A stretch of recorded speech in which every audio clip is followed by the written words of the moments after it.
తిరుపతి జిల్లా ఎస్ఆర్పురం మండలంలో కురిసిన భారీ వర్షానికి వాగులు వంకలు పొంగి పొర్లుతున్నాయి. పాతపాలెం, పాపిరెడ్డిపల్లి, జిఎంఆర్పురం, వడ్డీ కండ్రిగ, దాసరిగుంట, మిట్టి కండ్రిగ, ఎగువ కమ్మ కండ్రిగ గ్రామాల రాకపోకలకు అంతరాయం కలిగింది. ప్రాణాలకు తెగించి గ్రామస్తులు స్టూడెంట్స్ అంటే విద్యార్థులను స్కూల్స్కు పంపే ప్రయత్నం చేస్తున్నారు. గ్రామస్తులంతా ఏకమై వాగులో తాడులా నిలబడి వాగు దాటిస్తున్నారు. వాగు ఉధృతంగా ప్రవహిస్తుండటంతో 10 గ్రామాలకు రాకపోకలు స్తంభించిపోయాయి. కూలీలు, వ్యవసాయ పనులకు కూడా పోలేని పరిస్థితి. ఇప్పటికైనా పాలకులు స్పందించి వాగుపై వంతెన నిర్మించాలని కోరుతున్నారు స్థానికులు.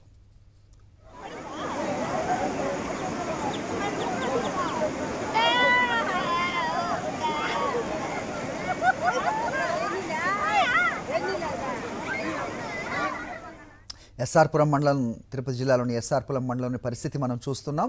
ఆ వాగు దాటితే కానీ రైతులు పొలాలకు వెళ్ళి తమ పనులు చేసుకోలేరు, అలాగే విద్యార్థులు తమ స్కూల్స్కి వెళ్ళలేరు. ఇలాంటి పరిస్థితుల్లో విద్యార్థులను ఒక వంతెనలా, ఒక తాడులా ఆసరాగా నిల్చొని ఆ గ్రామస్తులే పిల్లల్ని స్కూల్కి పంపించే ప్రయత్నం చేస్తున్న ఒక పరిస్థితి ఇంకా ఇవాల్టి కూడా ఉంది అంటే కనుక మరి పాలకులను ఏమనాలి అనే ప్రశ్న తలెత్తుతోంది.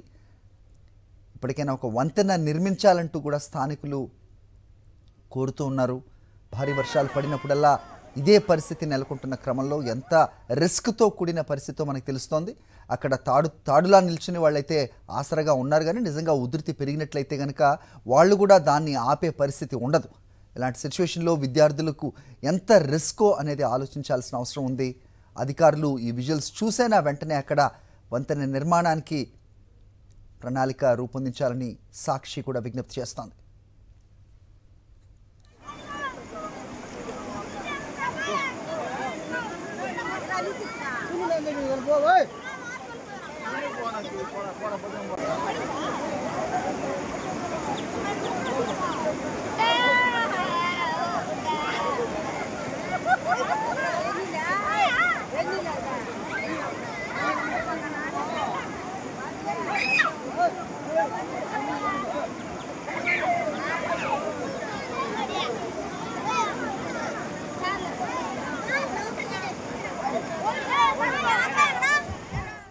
సాక్షి టీవీ ప్రసారాలను నిలిపివేయడం చట్టరీత్యా నేరం.